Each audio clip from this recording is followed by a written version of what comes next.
Tu es au lit, il est 2h17 du matin. Tout est calme, sauf ta tête. Une petite pensée arrive. Est-ce que j'ai vraiment bien répondu à ce message tout à l'heure ? 30 secondes plus tard, tu te retrouves en train de rejouer toute la conversation, puis tu imagines la pire version possible de ce que l'autre pense de toi, puis tu passes à « et si jamais je perds mon job ?» Puis « et si je finis seul ?» Puis « pourquoi j'ai dit ça à 19 ans en soirée ?» Et là, tu te dis « arrête de penser, dors ». Mais plus tu essaies d'arrêter, plus ça tourne en boucle. Si tu te reconnais là-dedans, tu n'es pas faible, tu n'es pas cassé et tu n'es surtout pas seul. Des millions de personnes vivent exactement la même chose tous les soirs. En réalité, ton cerveau ne fait que son boulot, mais il le fait trop bien. Et aujourd'hui, je vais t'expliquer pourquoi tu n'arrives pas à arrêter de trop réfléchir avec la vraie explication psychologique et neuroscientifique derrière tout ça. Pas juste des phrases toutes faites genre « médite et ça ira mieux ». Non. On va aller au fond. Tu vas comprendre pourquoi ton cerveau adore ruminer même quand ça te détruit. Pourquoi la volonté pure ne marche presque jamais pour arrêter, et surtout, ce que font les gens qui ont réussi à sortir de cette spirale infernale sans devenir moine bouddhiste ou prendre des médocs à vie. Alors reste avec moi jusqu'à la fin, parce que la dernière partie va probablement changer ta façon de voir tes nuits blanches pour toujours. On commence tout de suite. Tu sais ce qui est paradoxal ? Plus tu es intelligent, sensible ou conscient, plus tu as de chances de trop réfléchir. Ce n'est pas une fatalité, c'est une conséquence directe de la façon dont ton cerveau est câblé. Imagine ton esprit comme une voiture de Formule 1, ultra puissante, capable d'aller incroyablement vite, mais si tu n'as pas appris à la conduire correctement, tu finis dans le mur à chaque virage. C'est exactement ce qui se passe quand on rumine. Et le pire, on nous a tous menti depuis l'enfance. On nous a dit « pense positif, contrôle tes pensées, arrête de stresser », comme si c'était une question de volonté. Mais la science dit l'inverse. Essayer de bloquer une pensée, c'est le meilleur moyen de la rendre encore plus forte. Il y a même un nom pour ça, l'effet ours blanc. En 1990, le psychologue Daniel Wegner fait une expérience célèbre. Il dit à un groupe de gens « Pendant 5 minutes, pensez à tout ce que vous voulez, mais surtout, ne pensez pas à un ours blanc. » Résultat, tout le monde a pensé à un ours blanc non-stop. Et plus ils essayaient de ne pas y penser, plus l'image revenait en force. Ton cerveau fait exactement la même chose quand tu te dis « Arrête de penser à elle, arrête de stresser pour demain, faut que je dorme ». Tu viens de donner l'ordre à ton cerveau de surveiller cette pensée, donc il la remet en avant toutes les 30 secondes pour vérifier que tu n'y penses pas. Ironique, non ? Donc première vérité brutale. Tant que tu vas te battre contre tes pensées, tu vas perdre. Mais alors, si on ne peut pas les arrêter par la force, comment on fait ? Pour répondre à ça, il faut d'abord comprendre pourquoi ton cerveau fait ça. Et la réponse est à la fois terrifiante et incroyablement libératrice. On y va ? On va parler franchement. Ton cerveau n'est pas ton ami le soir à 2h du matin. Il est plutôt un gardien hyper paranoïaque qui pense que le moindre problème non résolu va te tuer. Et il a, en partie, raison. Mais il y a 50 000 ans, revenons en arrière. Imagine, tu es un homme préhistorique. Tu rentres dans ta grotte après une journée de chasse. Tu as vu des traces de lion à 300 mètres. Si tu te dis « bof, c'est rien » et que tu dors tranquille, tu risques de te faire bouffer pendant la nuit. Donc l'évolution a sélectionné les mecs et les nanas qui, le soir, repensent à tout ce qui pourrait mal tourner. Est-ce que j'ai bien vérifié les traces ? Est-ce que le feu est assez haut ? Est-ce que mon voisin de grotte va me voler ma nourriture pendant que je dors ? Résultat, ceux qui ruminent survivent plus longtemps. Leurs gènes se transmettent. Et nous, on a hérité de ce même logiciel. Aujourd'hui, il n'y a plus de lion devant la grotte. Mais ton cerveau, lui, n'a pas eu la mise à jour. Un mail un peu sec de ton boss, ton cerveau le traite comme un lion qui gronde. Une fille qui met 4 heures à répondre, danger de rejet social, égale menace de mort pour le cerveau tribal. Donc, il active le réseau par défaut, DMN, Default Mode Network, cette partie du cerveau qui s'allume précisément quand tu ne fais rien. C'est lui qui te fait revivre la honte de 2017, qui te fait imaginer 47 scénarios catastrophes pour ton entretien de jeudi, qui te fait répéter la conversation que tu n'auras jamais. Et plus tu es intelligent ou créatif, pire c'est. Parce que tu as plus de connexions neuronales, donc plus de chemins possibles pour que la pensée tourne en boucle. Ajoute à ça l'époque dans laquelle on vit, Notification toutes les 3 minutes. Comparaison permanente sur Instagram. Futur incertain, économie, climat, guerre, dopamine facile partout, réseau, sucre, séries. Ton cerveau est en permanence en mode vigilance maximale. Il n'a jamais le signal « tout va bien, tu peux baisser la garde ». Et le pire dans tout ça, la rumination te donne l'illusion que tu résous le problème. Quand tu repenses 15 fois à ce que tu aurais dû dire à ton ex, ton cerveau libère une microdose de satisfaction. Ah, cette fois j'ai trouvé la réplique parfaite. C'est comme gratter une piqûre de moustique. Ça soulage 3 secondes, et ça empire tout. Des études récentes, Université de Harvard, 2022, ont montré que les gens qui ruminent le plus sont ceux qui croient que réfléchir plus égale mieux résoudre. Ils pensent que s'ils arrêtent de penser aux problèmes, ils seront irresponsables. Mais la réalité, c'est l'inverse. Plus tu rumines, moins tu trouves de vraies solutions. Ton cortex préfrontal, la partie rationnelle, fatigue, ton amygdale, l'alarme émotionnelle, prend le contrôle et tu deviens encore plus anxieux. Conclusion de cette section, tu ne rumines pas parce que tu es faible. Tu rumines parce que tu as un cerveau d'Homo sapiens ultra efficace, qui tourne sur un système d'exploitation de l'âge de pierre, dans un monde qui le rend fou. Mais alors, si on ne peut pas arrêter de penser, par la force, comment on fait pour que ça s'arrête enfin? C'est ce qu'on voit tout de suite dans la section suivante. Et je te préviens, ce que tu vas découvrir va à l'encontre de 90% des conseils que tu as déjà entendus. On va mettre les choses au clair tout de suite, parce que c'est la partie qui libère le plus de gens que j'ai accompagnés. Le but n'est pas de devenir un moine zen qui n'a plus jamais une seule pensée intrusive. C'est impossible, et ce n'est même pas souhaitable. Les gens qui ne ruminent jamais sont soit sous médoc lourd, soit ils ont un cerveau tellement plat qu'ils ne ressentent plus grand-chose. Tu ne veux pas de ça. Ce que tu veux, c'est que les pensées cessent de te kidnapper pendant des heures, que les nuits redeviennent des nuits, et que tu puisses penser à autre chose sans te sentir coupable ou en danger. Et la bonne nouvelle, c'est que c'est totalement possible. La mauvaise nouvelle, c'est que presque tous les conseils que tu as lus sur Internet sont soit inutiles, soit contre-productifs. Exemple de conseils pourris que tu as forcément déjà testés. Distrais-toi, tu finis sur TikTok à 4 heures du matin, encore plus stimulé. Écris tout ce qui te passe par la tête, tu remplis 12 pages et tu te sens encore plus lourd. Respire profondément, 4, 7, 8. Ça marche 3 minutes, puis la pensée revient en mode vengeance. Pense positif. Ton cerveau te répond « va te faire foutre » et te balance un souvenir encore plus douloureux. Pourquoi ces techniques échouent? Parce qu'elles sont toutes basées sur le même postulat faux. Il faut faire disparaître la pensée. Mais comme on l'a vu avec l'ours blanc, plus tu repousses, plus elle revient. La vraie solution est contre-intuitive. Il faut arrêter de vouloir arrêter. En clair, tu vas autoriser la pensée à exister, mais tu vas lui retirer son pouvoir. Les neurosciences appellent ça la défusion cognitive, issue de l'ACT, Acceptance and Commitment Therapy, validée par plus de 900 études randomisées à ce jour. Le principe est ultra simple à comprendre, ultra difficile à appliquer les 50 premières fois, puis ça devient automatique. Étape 1, tu remarques la pensée sans la juger. Au lieu de « putain, encore cette merde, je suis nul », tu dis intérieurement « tiens, voilà la pensée, je vais rater mon entretien qui revient ». Ok. Étape 2, tu la regardes comme si tu regardais un nuage passer dans le ciel.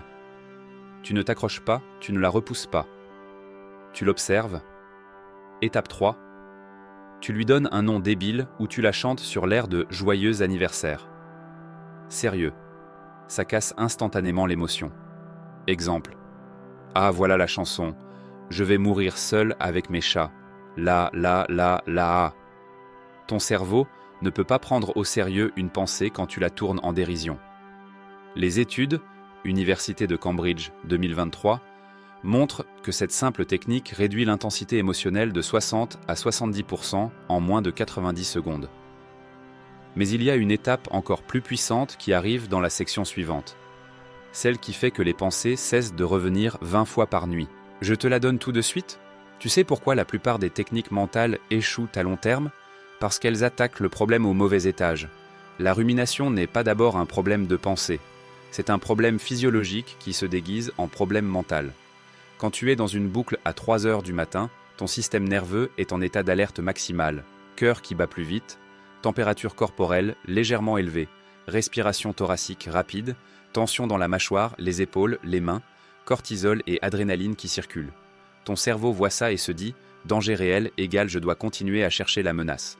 Donc même si tu répètes « c'est juste une pensée », ton corps hurle « on est en guerre, bouge-toi ». Et le cerveau obéit au corps, pas l'inverse. Les gens qui sortent vraiment de la rumination, pas juste pour une nuit, mais pour de bon, commencent tous par là. Ils envoient au corps le signal « tout va bien » avant même quand la tête dit le contraire. Voici la séquence exacte que j'utilise avec les personnes que j'accompagne et qui marche à tous les coups quand on la fait sérieusement. Étape 1.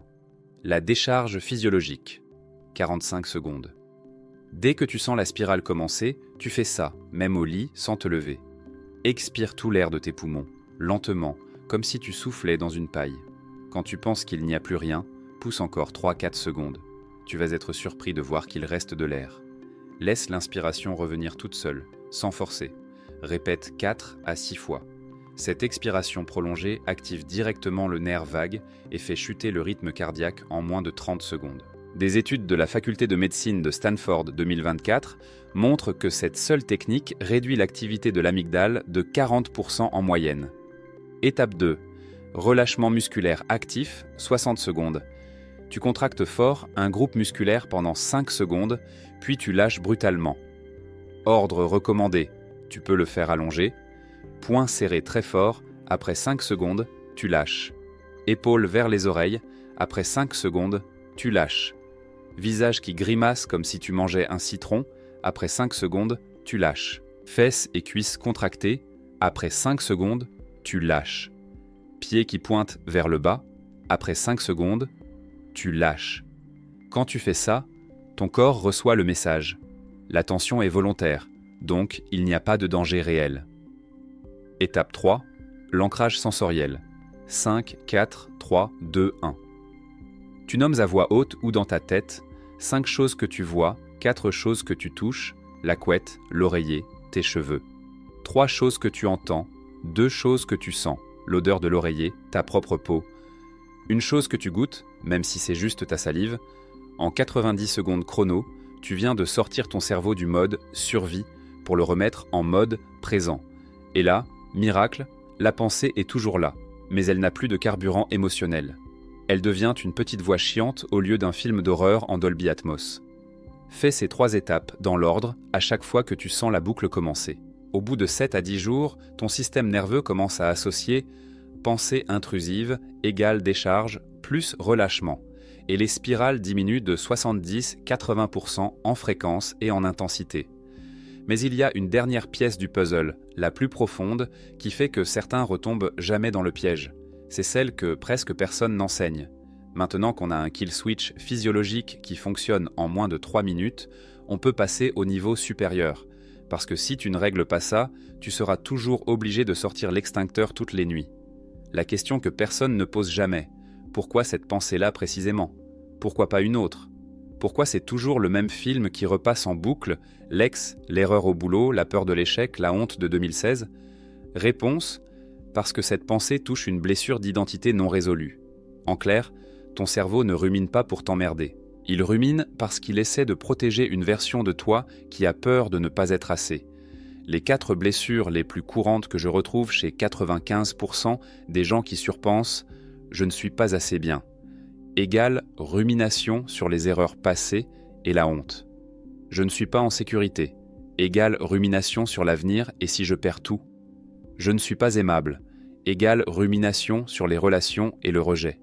Je ne suis pas en contrôle égale rumination sur tous les scénarios catastrophes possibles.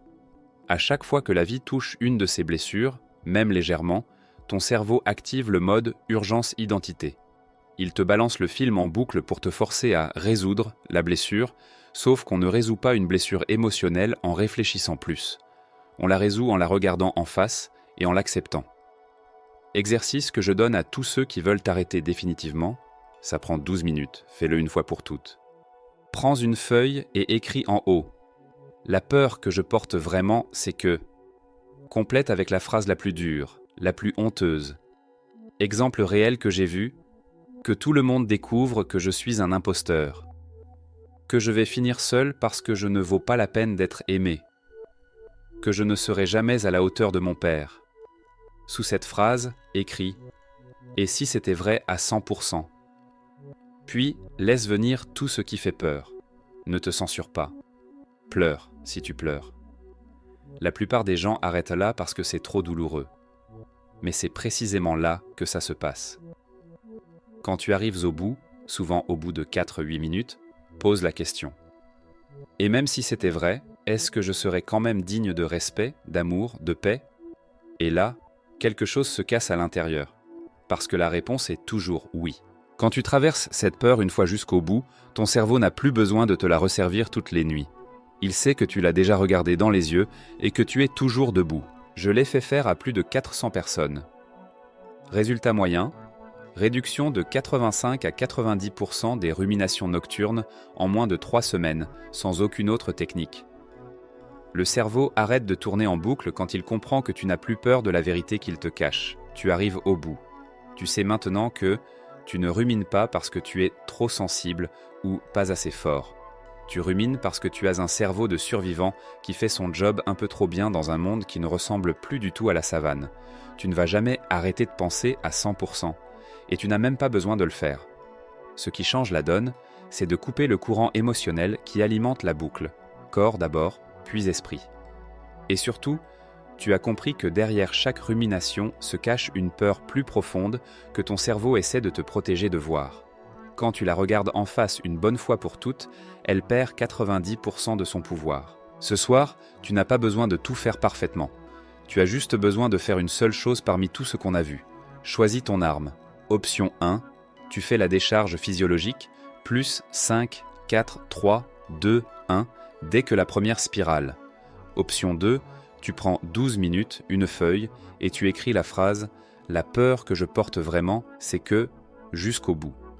Option 3, tu combines les deux, c'est ce que font ceux qui arrêtent le plus vite. Mais fais quelque chose. Parce que chaque nuit où tu laisses la boucle gagner, tu renforces le circuit neuronal. Et chaque nuit où tu appliques ne serait-ce qu'une de ces techniques, tu l'affaiblis. Dans 3 semaines, tu ne reconnaîtras plus tes nuits. Dans 3 mois, tu ne reconnaîtras plus ta tête. Je te laisse avec cette phrase de Marc Aurèle que je relis chaque fois que mon cerveau veut repartir en vrille. Tu as le pouvoir sur ton esprit, pas sur les événements extérieurs. Réalise cela et tu trouveras la force. Ce soir, tu reprends le pouvoir. Si cette vidéo t'a parlé, fais 2 choses pour moi. Mets un pouce bleu, ça aide vraiment la chaîne à toucher d'autres personnes qui ne dorment plus depuis des années. Écris en commentaire la phrase exacte que tu vas tester ce soir. Décharge physiologique ou la peur que je porte vraiment. Je lirai et répondrai à un maximum d'entre vous. Et si tu veux aller encore plus loin, je t'ai préparé une fiche PDF gratuite avec les 3 protocoles complets, plus l'exercice de la lettre que j'utilise moi-même. Le lien est dans la description. Premier lien. Merci d'avoir tenu jusqu'au bout. Tu n'es plus seul avec tes pensées. Abonne-toi et active la cloche pour ne pas manquer mes prochaines vidéos. À très vite pour la prochaine.